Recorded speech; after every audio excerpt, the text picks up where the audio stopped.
খুব খিদে পেয়েছে, কিন্তু এত ভারী শরীর নিয়ে শিকার করতে একদম ইচ্ছেই করছে না। কেউ যদি সামনে এসে খাবার দিয়ে যেত। আর জঙ্গলের ওই দিকটায় অনেক ফুল ফুটেছে, আজ তো আমি অনেক মধু খাবো। এই পুচকে মৌমাছি, তুই এখানে কি করছিস? যা, আমার জন্য মধু নিয়ে আয়।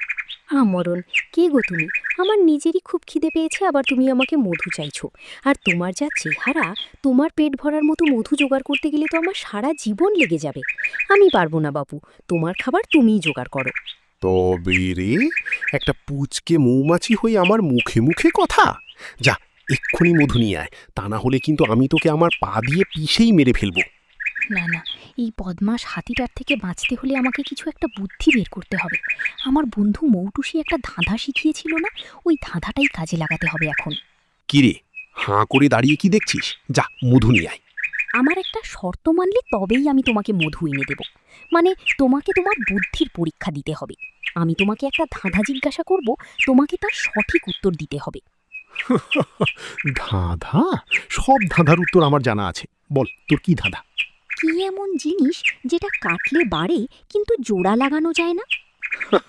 এই তোমার ধাঁধা? এটা তো খুবই সহজ। এর উত্তরটা হবে গাছ। না না, গাছ কাটলে তো বড় হতে দেরি হয়। উত্তরটা হবে পাথর। না, পাথর কিভাবে হবে? উত্তরটা যে কি হবে, পেটে আসছে মুখে আসছে না। দাঁড়া, বলছি আমি। উত্তরটা হবে মাটি।